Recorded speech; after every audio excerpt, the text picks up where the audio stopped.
Hey y'all, hi. It is actually time for another Empties video. It's been over 2 months since we moved to this house, and I've been kind of wondering when I would film an Empties video because I didn't move with any Empties. And there are actually some products that were empty, and I had this moment right before we moved where I was like, should I pack empty containers and move them across the country just so I can film an Empties video? And I was like, no, I'm not doing that. I'm gonna zero it out, start fresh, and kind of see how many empties I generate within, a month, 2 months, 3 months of having started over in a new place. I feel like there are definitely enough, especially because I always talk for like an hour about each thing. I'm gonna try not to do that today, but you know. And I'm gonna go ahead and hypothesize that the reason that it's already time to film an Empties video is because here's what I've been doing in this house: taking a lot of baths. If this is your first time to my channel, then welcome. I'm glad you're here watching this, my Empties video. My name is Hannah, and I love makeup, skincare, fashion,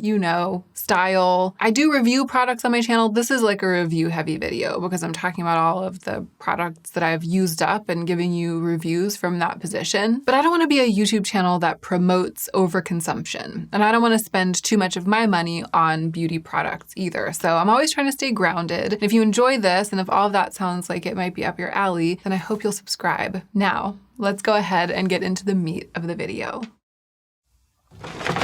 Okay, I'm just gonna go through, let's do all the bath salts first because they're all here on the top. Oh my gosh, there are kind of a lot of empties. Here's the thing. I didn't move across the country with empty containers, but I definitely had products that were like almost finished. Like makeup. It's not makeup, it's skincare. That's why there are so many. It's not like I started over with all full products right when we got here. I've just been finishing things at a normal rate of speed. Okay, let's talk about bath salts. A very mixed experience. So I had these magnesium chloride flakes from Whole Foods. I think these are really good. I think that magnesium in the water is like really good for the muscles, and I've heard or read somewhere that magnesium chloride flakes rather than Epsom salts. It's like a more pure form. I don't know if you can tell, but I'm clearly not a geologist or a mineralologist over here. I just remember reading that magnesium chloride flakes, maybe I read it on the package. At this rate, we'll never be finished with this video. We'll be sitting here, ancient people, and I'll still be talking about magnesium chloride flakes. Here's the tea. I have tried 4 kinds of bath salts since we moved into this house. Magnesium chloride flakes, Dr. Teal's pure Epsom salt soaking solution, glow and radiance with vitamin C citrus oils. Dr. Teal's pure Epsom salt, soothe and sleep with lavender. And Persoma sweat it out body, mineral rich French sea salt. And here is the order in which I enjoyed them. Number 1, this one, good old Dr. Teal's soothing sleep with lavender, can't beat it. Number 2, magnesium chloride flakes. I really felt like they were doing the most. They were unscented and stuff, but I really felt like they were doing the most. Number 3, Persoma sweat it out. It was like salt mixed with clay, and the clay would get in the water and it made it hard to clean up. It smelled okay, but not that great. I'm not gonna buy these again. Number 4, Dr. Teal's orange smelled like a fruit punch, and I kind of hated it. I used it, it worked, but I didn't like, it's like too fruity. I usually love citrus scents, but I wouldn't even call this, it's not a citrus scent. No. Too much like candy, and not in a good way. Same to this, more of it, okay? It's like the same thing, and I bought these at the same time. I didn't know. I was just like, I'm gonna love it because it's citrus scented, and then I hated it, and I was like, here I am having to use up these fruit punch scented products. It's a liquid form of Epsom salt bath. It's like a foaming bath. I got all of this at Ulta, except for the magnesium chloride flakes, which I got at Whole Foods. I like this product in other scents, and I didn't like it in this scent.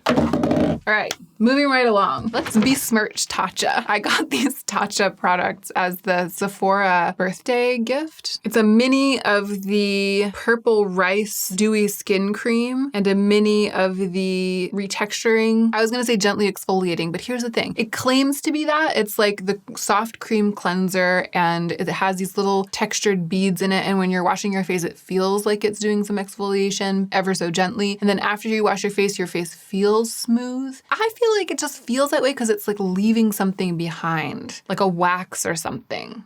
It feels good, but I always feel like it doesn't really, and this has been always my experience with Tatcha. And I know people love Tatcha, but my personal experience is that it's a very attractive aesthetic experience and you feel like it's going to be great. And then my skin just doesn't respond to it. And the same was true of this. It smelled so good. When I put it on my face the first time, I was like, Tatcha, it's pure luxury. And then it just didn't make my skin moisturize. And I didn't wake up feeling like my skin had been protected overnight, plump and glowy and all of this stuff. They feel to me like the Emperor's New Clothes a little bit. And that's just based on a little bit of testing, limited experience, but these are my feelings. It's like Empties hot takes. There are a lot of really expensive, luxurious skincare brands out there that work really well. And the only problem with them is that they're expensive. And Tatcha just isn't on that list for me. I'm just telling you how I feel. Ooh, okay, the Mizon Honey Black Sugar Scrub. Probably my favorite product that I've used in months. It totally rescued my skin, and I talked about it at length in a recent video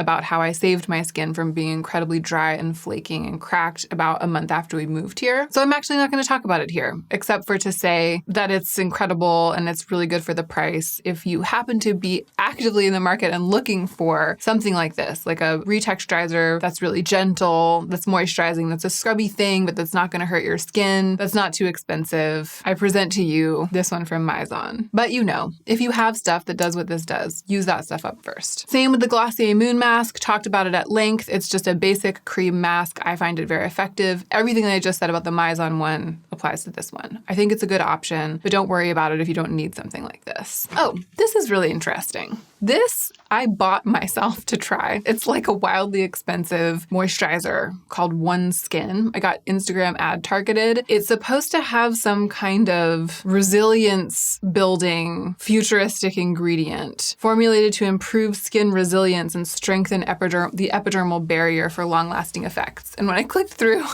which I did partly because I was interested and partly because I review stuff on YouTube, and I was like, I gotta check this out. You know, when I clicked through, I started reading the reviews on the website, and they were all like, my wrinkles literally fell off my skin overnight. Like, I'm watching myself age backwards. I put one drop of this onto my cheek and I literally turned into a baby just born. Like, it was intense. The reviews were really intense. So I was intrigued and I got a bottle of it. Results are inconclusive so far over here. I've been using it for a couple of months because of this. I used it for a couple of months and then I ran out right as they sent a new bottle, because it's like a subscription, which you can cancel easily. And I actually think it's optional. I just signed up for the subscription version. They sent a new bottle to my old address. So I didn't want to immediately buy a third bottle and have it sent here. Julia is forwarding it to me and it's just not here yet. So because of my disorganization and general chaos, there's been a big gap, unfortunately, because the whole point of me trying it is like to try it consistently for a couple of months and then see what the results are. What I will say is that I do feel like my skin was looking good, especially after like 2 or 3 weeks of using it. As I used it religiously, I do feel like my skin was looking pretty good. And the sharp decline in the well-being of my skin when it suddenly got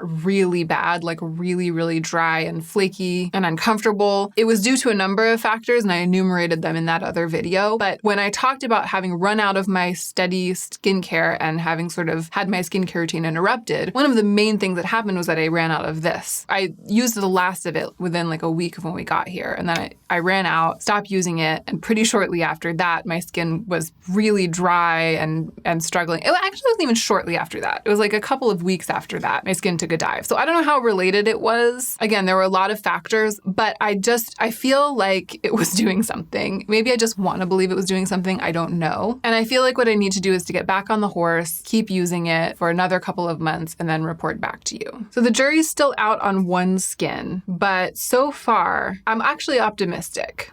Here is something that I got for myself, possibly foolishly, at Ulta when I was there one evening, getting things to make my bath time more exciting. It's the Milk and Honey Body Polish. I really wanted some kind of super moisturizing, scrubby body polish, and this was the only option at Ulta that seemed remotely like it wasn't gonna be really like Body Shop in the 1990s vibes. I just felt like everything I was looking at, it seemed like it was gonna be overwhelmingly scented with fake smelling stuff, and then I just wasn't gonna feel good about putting it on my my body. This one, unfortunately, was kind of expensive. I want to say it was like, could have been like $30 for just this little thing, which is not my usual vibe. But I ended up really loving it because it made my skin really, really greased up in that way that I used to get when I was using huge chunks of actual raw cocoa butter in the bath. It simultaneously exfoliated my skin and left behind a layer of something really moisturizing and softening on my skin. And I was so sad when it was gone because I'm not going to go buying it again. At this price, this is not the kind of thing that I will chain buy. It was like a one-time only treat for me because I was having a bad week. But it is good. And it does smell like vanilla cake, but not in an off-putting way, in a way that I can get behind. Just looking at it and smelling it, I'm remembering how smooth and slippery I was after the baths during which I used it. Yeah, and it is just sugar, shea butter, coconut oil, jojoba. Yeah, I mean, it's exactly like the scrubs that Julia and I were making for ourselves. And that's probably what I should do. I should just order some more of those scrub ingredients and mix my own scrub because it felt very high quality in the way that those scrubs did. And I think that it's probably because the ingredients are really good. It made the tub really slippery though. I had to be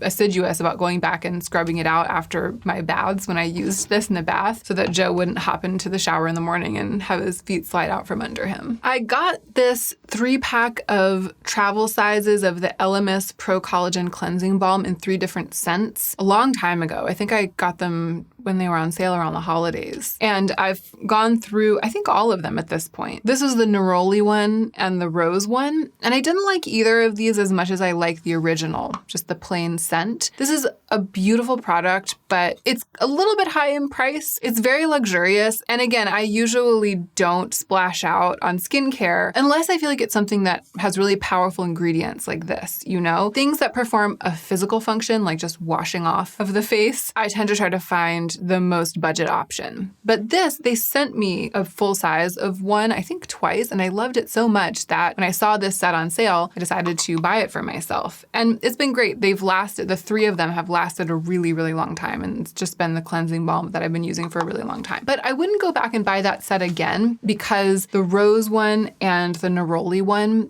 they feel heavily scented to me, and they didn't bother my skin or anything, but I just like the original one better. I would buy a 3-pack of these if they were all 3 of them the original scent. But I think at this stage, I've kind of had my fill of the Elemis cleansing balm. It felt really pampering to be using it for so long, but I'm probably going to switch back to a more budget option. And in fact, the one that I'm using right now is one that I got when Joe and I were traveling recently and I didn't have one with me, and it's the one from Derma-E, which is great. It's a bit waxy. It doesn't emulsify completely and wash away totally clean like a lot of them do. You kind of have to use like a washcloth to really get it off, but I like it a lot. It does its job. It feels nourishing, and I don't mind that step. It's kind of like the Eve Lom one, if you've ever used that one. It's the Derma-E Universal Cleansing Balm, and I got it at the grocery store. This little mask was kind of a disappointment. I got this as part of, I think it was part of a group of things I bought from Sephora for a self-sponsored review. It's the Like Butter Hydrating Mask from Topicals. I was just looking for something hydrating to use, and I had recently tried this amazing honey mask from Empties. And I think that the reason that I got this was that it sort of reminded me of that in the way that it was packaged. And I was hoping that it would be as good as the one from Empties. But it just wasn't. It would like dry on the skin. It didn't do nothing, but it didn't do as much as I want my masks to do. It would kind of dry and set in this pasty layer on the skin, and then after that it didn't feel like it was doing much. Or if I was in the bath and it was steamy and my body was warm, it would like run off of my face. It didn't have enough stick-to-itiveness to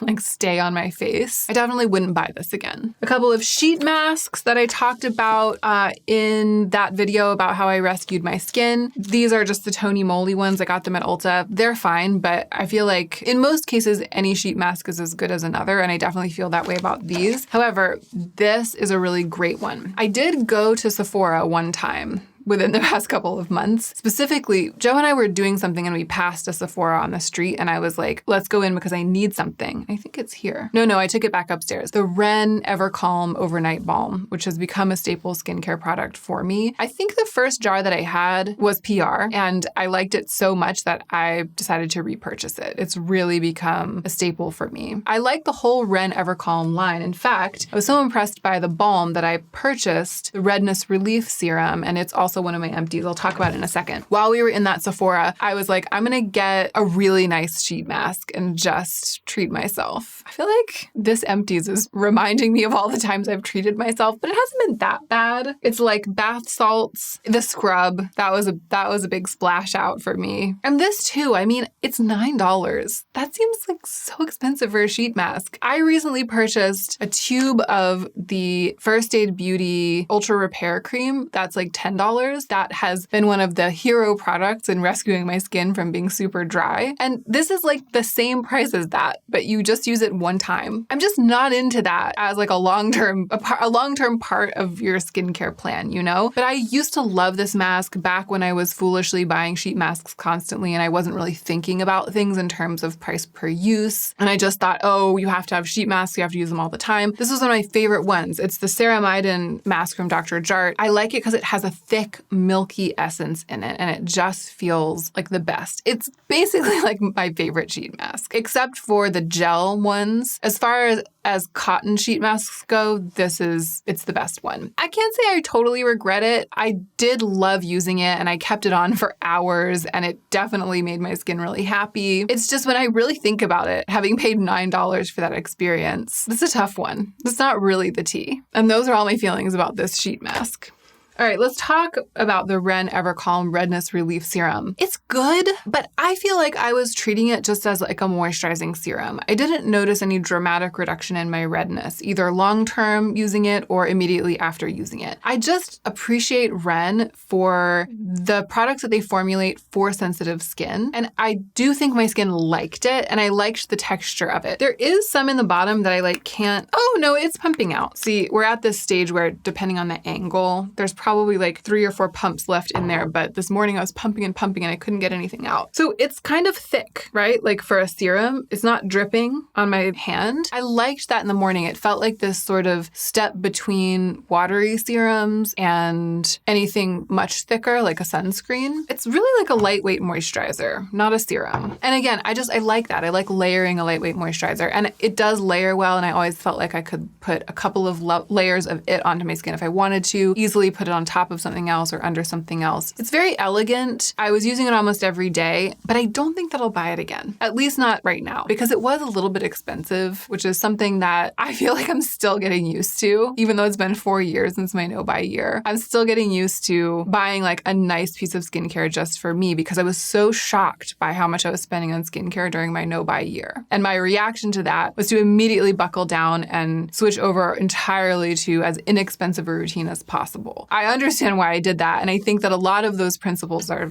still good, but I have been slowly kind of swinging back to a more moderate place and allowing myself to experiment with like trying something nice once in a while, or like the Evercalm Balm, the one I really love. When I find something that really does a lot for my skin, being okay with buying it and using it sparingly and making sure that I'm not having to replace it like every single month. Because a $50 piece of skincare, like a $50 jar of moisturizer or something, if you're replacing that every month, that's $600 a year. And that's what I used to do before my no-buy year. And I just felt like that's what I had to do to have good skin. I know that that's not true anymore, but I'm also glad that I'm feeling out a little bit of a middle ground in which I buy a nice piece of skincare for myself every once in a while. And this, yeah, I'm not sorry that I had it, but it doesn't feel to me like it urgently needs to be repurchased. So I'm just gonna wait on it. Oh my gosh, speaking of fancy things, this was a housewarming gift from my friend Simbri. Her Instagram account is Simbri Thinks. I'll definitely link it down below. She does beautiful work on Instagram, beautiful pictures, and I highly recommend following her. When we first moved in here, she and her husband sent this as a housewarming present, and it's so amazing. It's a diptyque shower oil. Everything about it is beautiful and luxurious. Simbri, if you're watching this, you'll probably be shocked that I've already used it up, because really, if I were a normal person, I feel like this would have lasted 6 months. And one of the things I like about it is that it's quite heavily scented. It's the dose Sans scent from Diptyque. It's like a musky white floral. And white floral is usually not my vibe. It's like the opposite, actually, in terms of scent profile. I never wear a scent that has white floral in it. It's like a dirty gardenia. Please welcome to the stage, Dirty Gardenia. But there's something about it, and I mean, it's not something, it's the dirtiness, right? It's the muskiness that grounds the white floral enough for me to really get into this. But it didn't convert me into a lover of white florals for me, for my body chemistry. But because of that, I always felt like I was like at a fancy hotel or wearing someone else's fancy scent when I used this. And I really liked that about it. I liked having it. I am definitely not about to run out and buy myself a Diptyque shower oil. I mean, it's like a luxury item and a really, really great gift. A really great housewarming gift. But I would, in theory, have it again, like get it again. You know, if at some point I was like picking out a product like this, I wouldn't be like, oh, I'm not going to get that because it is a white floral. The scent